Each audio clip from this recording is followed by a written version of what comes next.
Merci d'être là pour ce prochain talk.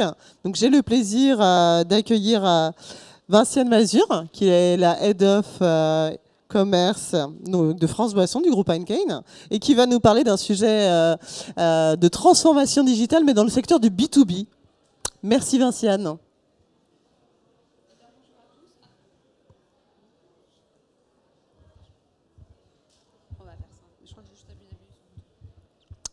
C'est bon, ça marche, super. Bonjour à tous, merci d'être présents. D'abord, je vais me présenter rapidement. Donc, Vinciane Mazure. Oui, je pense qu'en fait, si on ferme la porte, ça ira mieux. Donc, ça fait maintenant une bonne dizaine d'années que je suis dans le secteur du digital et du e-commerce. J'ai commencé dans le voyage et dans le tourisme. J'ai ensuite basculé au sein du retail. Et puis, j'ai rejoint en 2016 France Boisson, dans le groupe Heineken, dans le cadre d'une prise de poste sur le digital et le e-commerce, partie pour laquelle je m'occupe maintenant depuis près de 3 ans.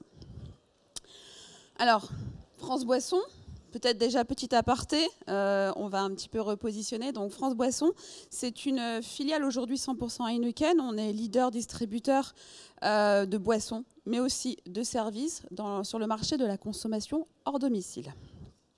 Donc nous livrons aujourd'hui un café, hôtel, restaurant sur 4 en France. Nous avons un très large catalogue, puisque nous vendons de la bière, mais pas que. Nous avons un très grand catalogue de vins, de spiritueux, de jus de fruits, d'eau, de boissons chaudes. Tous les éléments, effectivement, de boissons pour nos clients. Nous sommes sur 20 filiales régionales et nous avons aujourd'hui en propre plus de 70 entrepôts logistiques qui nous permettent de livrer nos clients partout en France. Alors, la transformation digitale B2B de France Boisson, elle a commencé en 2016 sur un premier postulat, effectivement, c'est que notre environnement bouge. Notre environnement, en effet, en consommation hors domicile, bouge dans ses modes de consommation. Donc nous avons de nouveaux entrants, de nouveaux arrivants, des mutations de modes de consommation. Donc on a un environnement général qui bouge. Mais pas que, puisque nous avons également de nouveaux on va dire, type de clients qui arrivent, de nouveaux profils, avec aujourd'hui de nouvelles façons de consommer, d'avoir une relation avec leurs fournisseurs, tels que France Boisson. Et donc, dans ce cadre-là, nous avons initié notre projet de transformation digitale avec une ambition, c'est d'être au service du client et du business. Pour nous, c'est effectivement une transformation qui doit avoir une vraie valeur ajoutée, car nous sommes aujourd'hui un prestataire de service pour nos clients, donc un partenaire. Et dans ce cadre de partenariat, nous souhaitons apporter une nouvelle valeur ajoutée à nos clients avec ce nouveau service que pour représenter le digital. Alors, une fois qu'on a dit ça, qu'est-ce que ça comprend ? Eh bien, c'est un projet d'abord d'entreprise.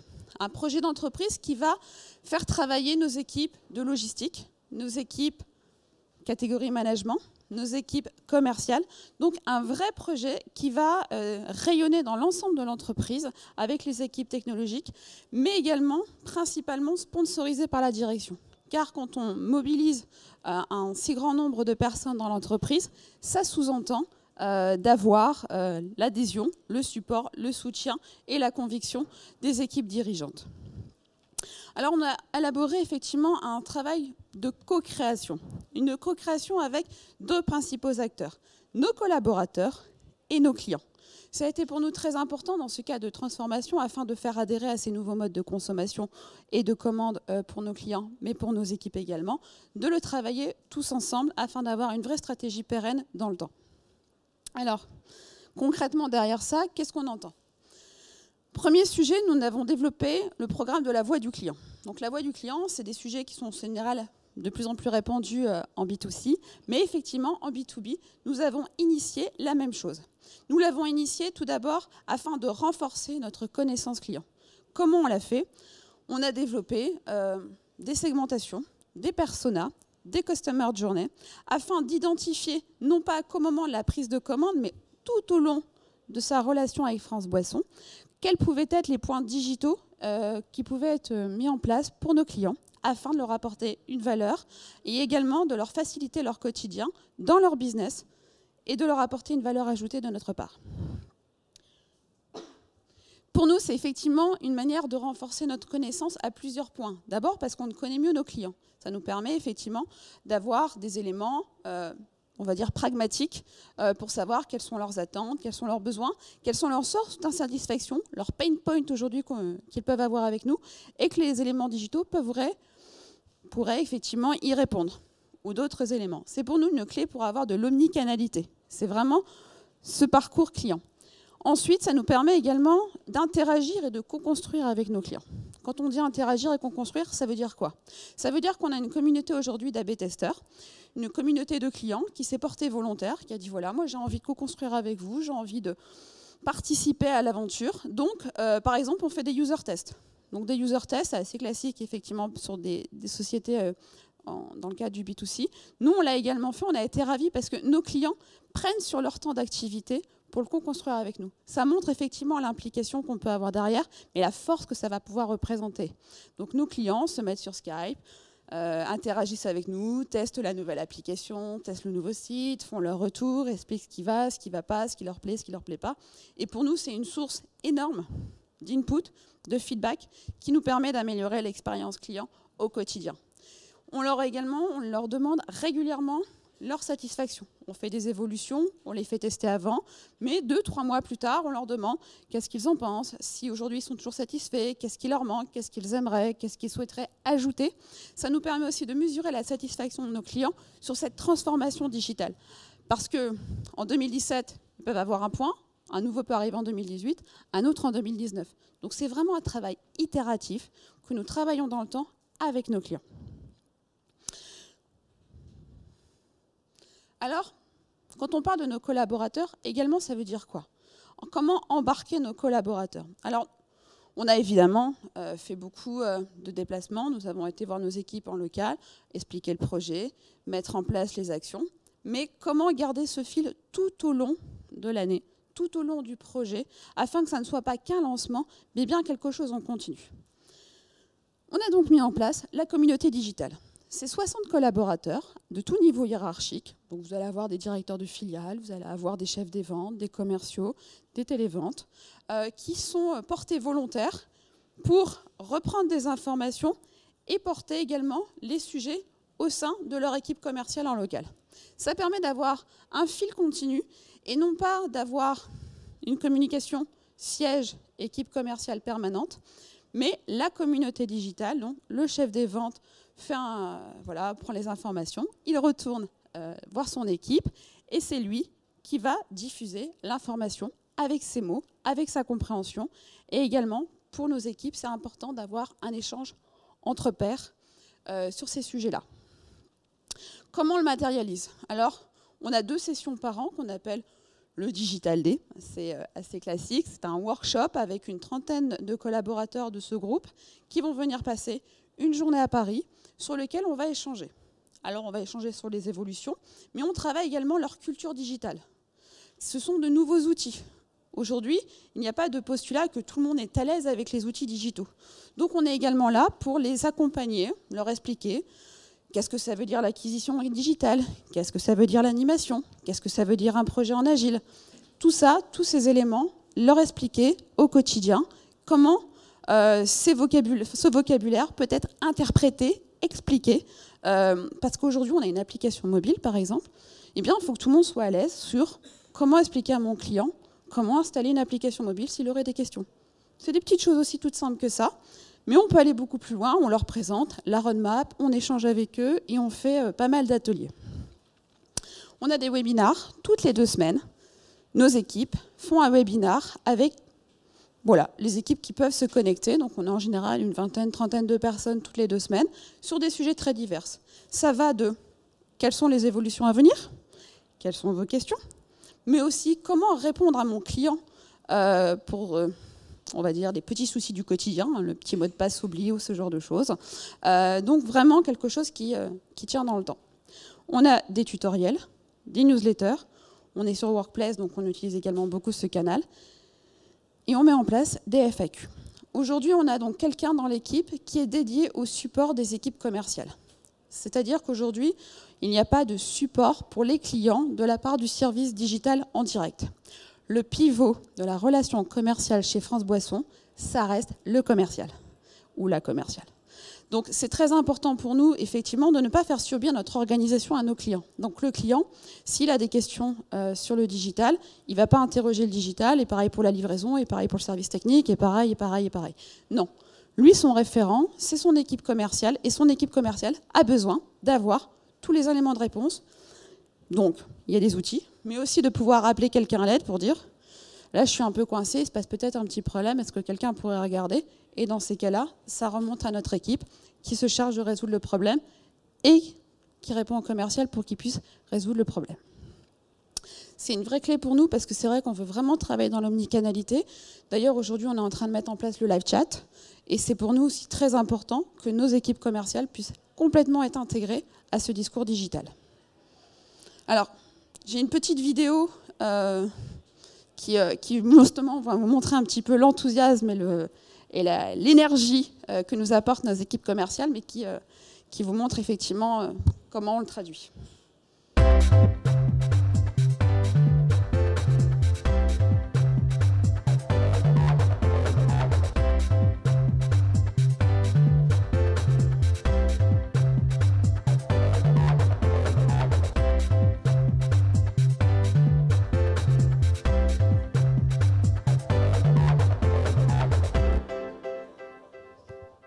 C'est l'avenir, l'évolution. Souplesse. Une vitrine numérique. C'est de la satisfaction client. L'avenir. L'avenir. Gain de temps. France Boisson dans la poche. C'est la digitalisation. Ça sera l'autonomie. La simplicité. La flexibilité. 7 jours sur 7, 24/24. Avoir accès à notre service commande au quotidien. Des offres exclusives. Pour moi, ça sera un gain de temps. La réactivité. Proximité. Faire gagner du temps à nos équipes. Valeur ajoutée. Valeur ajoutée. Le gain de temps. Suivre efficacement les clients. Le business. Un nouveau levier de croissance. Accélération. Leader. Ambition. Encore plus fort. Embarquement, embarquer tout le monde. Accélération. Un taux de satisfaction des clients de 99,99%. Et une nouvelle application mobile. On continue. Coupé. Non, je me suis gouré là. Ouais. Pardon. Commence pas là. Ça va jaser.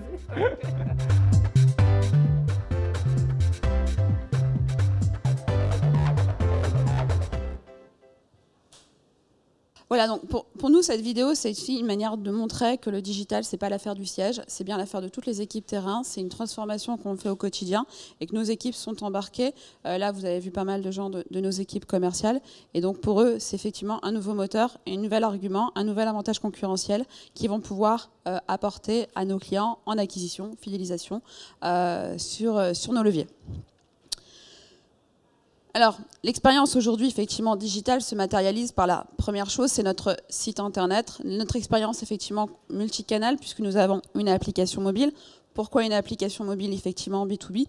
Car nos clients commandent en cave. Donc, les clients commandant en cave, ils ont besoin d'un mode déconnecté, ce qui a impliqué, effectivement, le choix d'une application mobile. Nous avons mis en place ce site internet.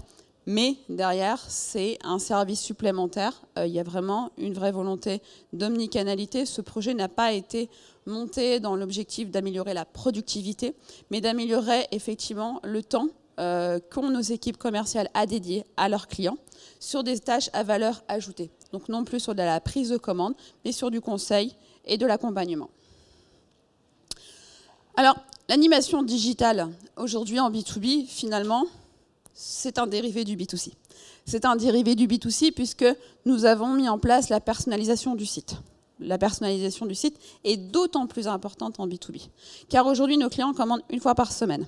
Une fois par semaine sur une quarantaine de produits. Donc il y a vraiment un vrai besoin de personnalisation du catalogue, mais également des offres, des promotions, et comme quoi on connaît notre client.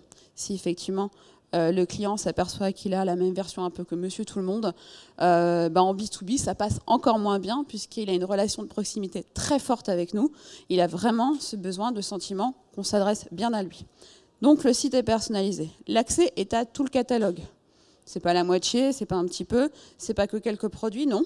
On est transparent. C'est très important également pour nous d'avoir ce point-là, car la transparence, ça fait partie des clés de voûte d'un partenariat clair entre nous et nos clients. Donc il a accès à tous ses produits, à toutes les promotions, toute l'offre en cours.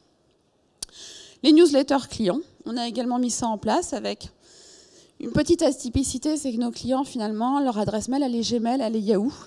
Donc on est un peu sur les codes du B2B, puisqu'on n'est pas des messageries d'entreprise, mais bien des messageries personnelles.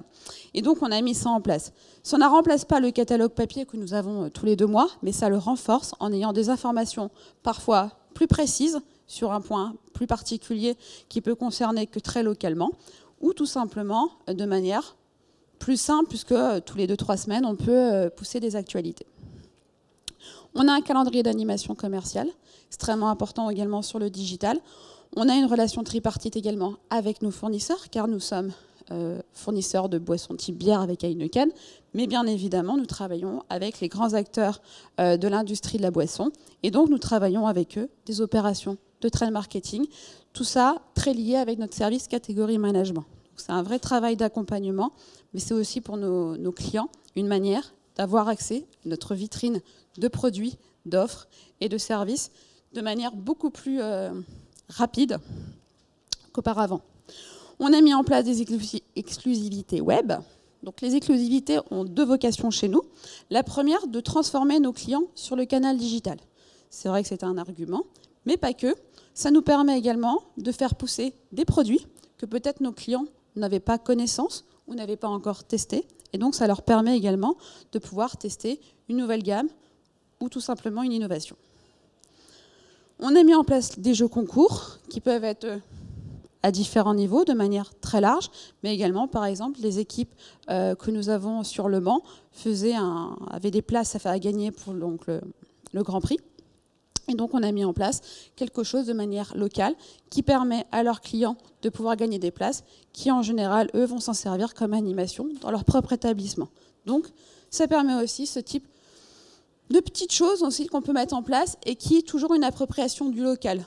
Là où avant, on va dire que l'équipe locale aurait eu du mal à mettre en place un petit jeu concours ou aurait peut-être donné différemment ses places, eh bien, ça lui a permis d'avoir un levier qui permet d'actionner le business et la reconnaissance. On a mis en place de l'acquisition digitale, parce que la première chose, c'est comment on va parler de MyFrance Boisson. Donc on a nos outils, donc on a nos communications, notre catalogue, nos équipes terrain, mais on a aussi plus de 50 000 clients. Donc comment atteindre tout le monde? On a fait donc un plan d'acquisition sur du multicanal, avec de la presse papier, donc de la presse professionnelle, avec notamment la publicité que vous voyez s'afficher. Mais nous avons également mis en place de l'acquisition par Internet. Donc nous avons fait une acquisition avec de la génération de leads avec une agence afin d'avoir sur de la base email de la prospection. Et on a mis en place des publicités sur Facebook. Alors pareil, pourquoi Facebook en B2B? La première question qu'on s'est tous posée en disant non, B2B c'est plutôt LinkedIn. Non, on a fait une étude sur nos clients, on s'est aperçu qu'ils étaient fortement sur Facebook pour animer leurs pages, pour animer leurs événements, mais également parfois pour le recrutement. Et donc, il y avait beaucoup plus de potentiel sur ce canal-là et on est aujourd'hui très satisfait des résultats qu'on a pu avoir sur l'acquisition digitale avec Facebook et nous le continuons régulièrement afin d'augmenter à la fois la notoriété de MyFrance Boisson, la transformation, mais également la notoriété digitale de l'entreprise. Alors, aujourd'hui, après ces 2 ans de lancement, on en est arrivé à un joli seuil, puisque au mois d'avril, on a atteint plus de 12% du chiffre d'affaires sur la typologie client café, hôtel, restaurant. Donc c'est plutôt une très belle réussite. On a pas mal d'équipes commerciales qui ont plus de 50% de leur parc client qui commandent sur Internet. C'est aussi pour nous quelque chose de... voilà, je dirais que les succès se mesurent aussi parfois en chiffres et c'est pour nous une très belle réussite. On a encore de grandes ambitions derrière. On fait de la migration de sites, mais également on va travailler sur notamment la fonctionnalité de scan pour nos clients. On s'intéresse toujours à la voix, même si effectivement ça reste encore un peu balbutiant, mais on y voit pas mal d'intérêt. On a comme ça pas mal de projets sur renforcer le live chat, toujours renforcer cette digitalisation de la relation client, la rendre la plus fluide possible, notamment grâce aux outils numériques, tout en laissant la main à nos équipes commerciales afin d'accompagner leurs clients au mieux. Voilà, donc j'en ai terminé. Si vous avez des questions, je ne bouge pas. Merci beaucoup.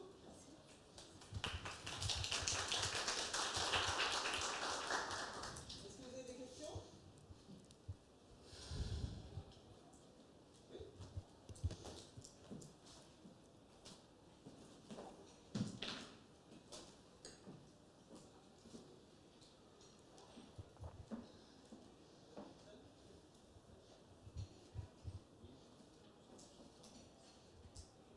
Oui, bonjour. Patrick Chambon-Parotte. Je voudrais savoir en fait comment vous suivez et mesurez les KPI par rapport aux résultats en termes de business ou en termes de satisfaction client ou même en satisfaction de vos employés en interne dans la contribution à ce projet. Parce que je suppose que l'objectif aussi c'est de faire plus de chiffre d'affaires et de développer et de faire avancer. Donc comment vous mesurez ça et comment vous suivez ça dans le temps ? Alors, on a aujourd'hui effectivement plusieurs KPIs. On a le premier KPI, effectivement, c'est le taux de transformation. Donc, on regarde effectivement notre part de chiffre d'affaires, notre part de marge. On regarde beaucoup le panier moyen.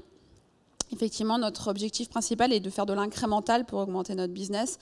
Donc, on regarde effectivement le panier moyen qui est beaucoup plus important sur Internet que sur les autres canaux. Donc, c'est notre premier levier. Et nous suivons effectivement du coup cette part d'incrémental où nous comparons effectivement clients après leur bascule sur Internet afin effectivement de voir si on a des effets. Donc, de manière quantitative et business, c'est nos principaux indicateurs. On a effectivement après plusieurs outils de satisfaction client. Donc, on a en place des NPS qui nous permet effectivement de monitorer même si les choses prennent un peu plus de temps. Et sur la partie collaborateur, on n'a pas mis en place d'indicateurs plus particuliers.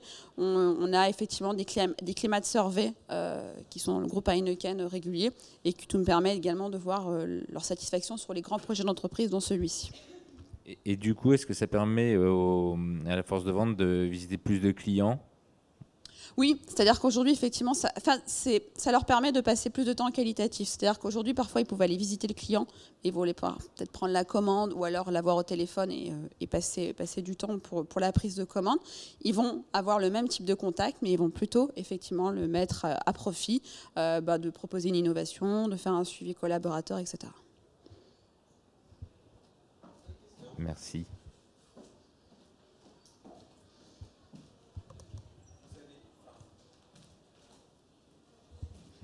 Ouais. Vous dites avoir un panier moyen, donc meilleur en ligne que sur les autres canaux. Comment vous l'expliquez et comment vous le travaillez aujourd'hui ? Alors en fait, un client peut avoir accès à peu près à 2500-3000 références. Comme son précédent canal de commande, c'était soit en vente physique, soit en vente par téléphone, il est très compliqué pour tout collaborateur de connaître 2500 rêves. Donc effectivement, il y a déjà le premier point, c'est que le client va prendre le temps de passer sa commande. D'autre part, effectivement, le temps est un vrai sujet puisque aujourd'hui, les commandes sont passées souvent parfois dans des modes un peu rapides, de réassort, on va dire, dans des moments un peu de pic. Là, le client peut passer jusqu'à 13, 14, 15 minutes sur le site afin d'aller regarder effectivement l'ensemble des éléments. Donc, ça lui permet de découvrir des innovations.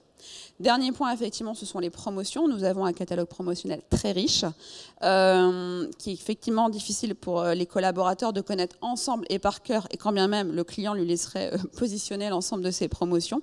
Là, effectivement, il y a des pushs sur Internet qui lui permettent de proposer les promotions ou des articles, de mettre en avant et donc effectivement de favoriser un ajout de produits. Et on travaille également là-dessus sur des objectifs de cross-sell et d'upsell afin notamment sur la mixologie de proposer des produits complémentaires. Donc c'est vrai qu'on a plus de leviers.